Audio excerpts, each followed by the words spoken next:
Channel امام عصر دعوت انسانیت۔ السلام علیکم ورحمۃ اللہ وبرکاتہ۔ وعلیکم السلام ورحمۃ اللہ ورحمۃ اللہ وبرکاتہ۔ اعوذ باللہ السمیع العلیم من الشیطان اللعین الرجیم، بسم اللہ الرحمن الرحیم، نحمده ونصلی ونسلم علی رسولہ الکریم وآلہ الطیبین الطاہرین المعصومین المظلومین ولعنۃ اللہ علی اعدائہم اجمعین، اما بعد، قال اللہ تبارک وتعالی فی القرآن المجید والفرقان الحمید، اعوذ باللہ السمیع العلیم من الشیطان اللعین الرجیم، بسم اللہ الرحمن الرحیم، فی بیوت اذن اللہ ان ترفع ویذکر فیہا اسمہ یسبح لہ فیہا بالغدو والآصال، صدق اللہ العلی العظیم، ماشاء اللہ ماشاء اللہ بلغنا احسنت رسولہ النبی الامین الکریم،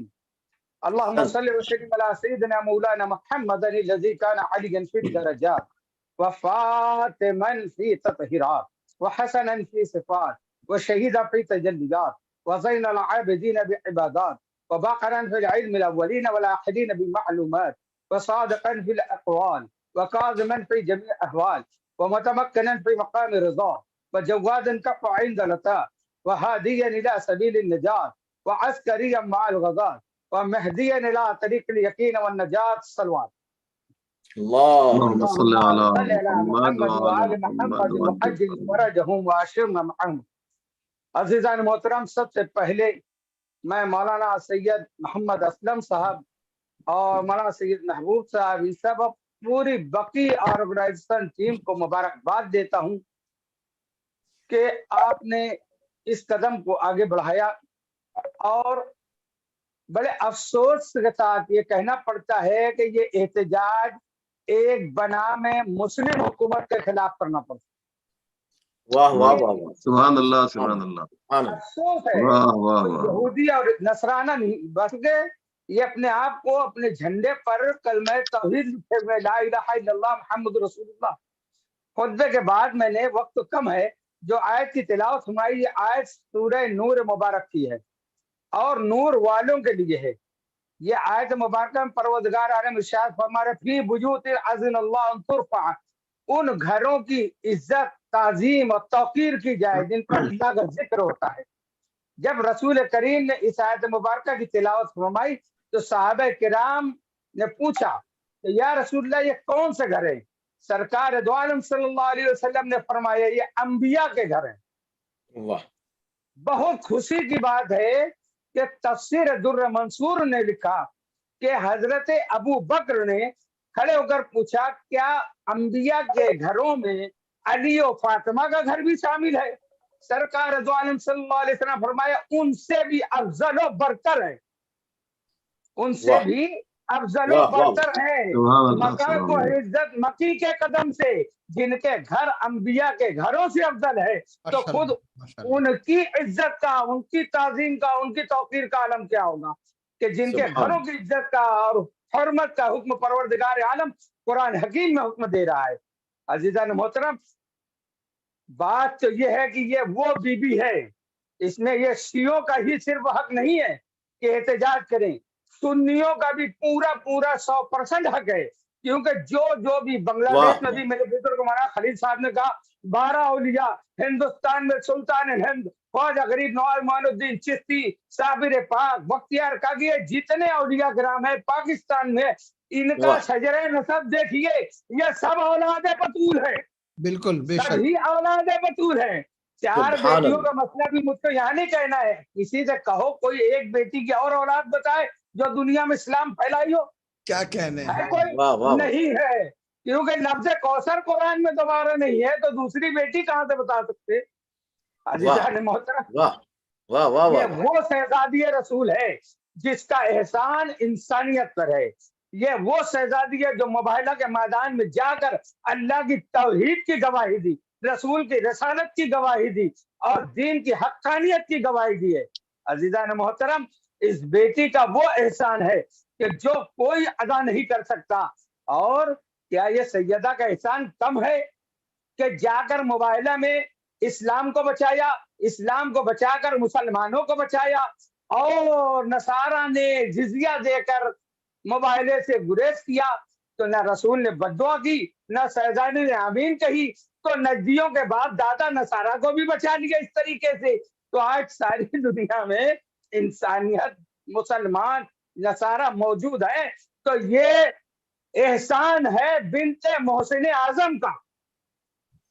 کیا ان کا روزہ منہدم کرنے کا جواز کیا تھا؟ کیا ان ملاؤں کا فتویٰ جن کے باپ دادا کو بنت رسول کے بابا نے کلمہ پڑھایا، جن کو توحید انہوں نے بتائی، جن کو پاکی ناپاکی انہوں نے سمجھائی، کیا یہ قرآن کو صرف سریلی آواز میں تلاوت کرنے کے لیے سمجھتے ہیں؟ قرآن سمجھنا ضروری نہیں ہے۔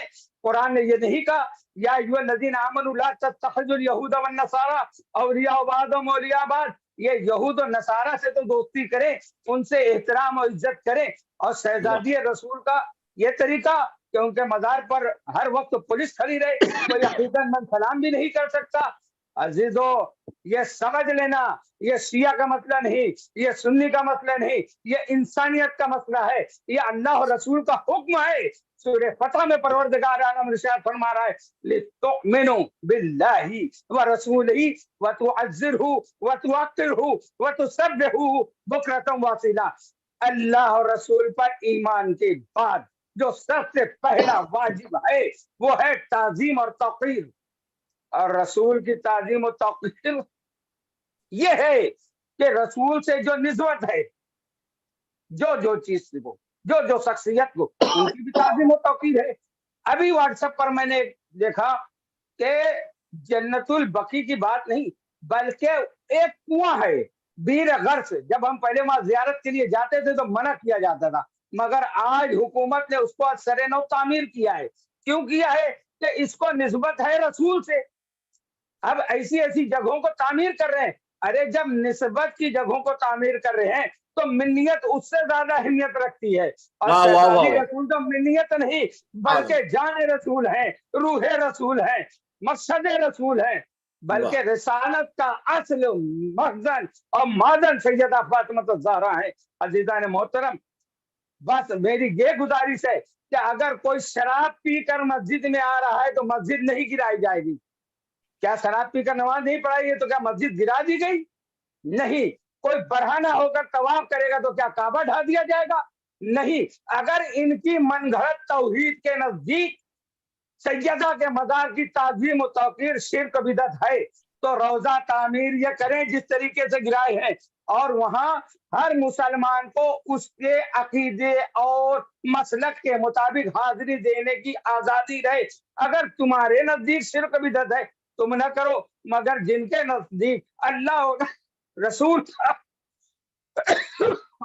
رسول کا حکم موجود ہے کہ ان کی تعظیم و توقیر کرو، ان کی عزت کرو، تو ان کو کرنے دیا جائے۔ اور ہر سال ہم بامبے میں اس احتجاج میں شریک ہوتے ہیں، انشاءاللہ اس سال بھی شریک ہوں گے۔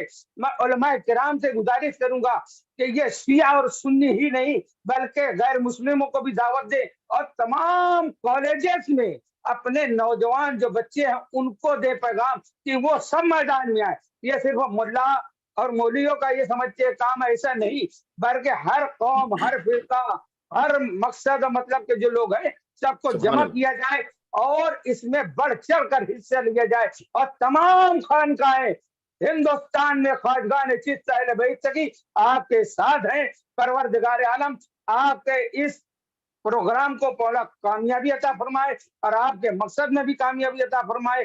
پروردگار عالم کہنے سننے سے زیادہ عمل کی توفیق عطا فرمائے۔ وقت تو کمی ہے، انشاءاللہ پھر حاضر خدمت ہوں گے۔ مولانا کا بہت بہت شکر گزار ہوں۔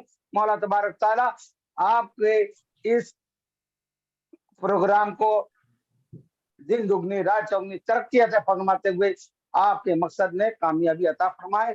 وآخر دعوانا ان الحمد للہ رب العالمین۔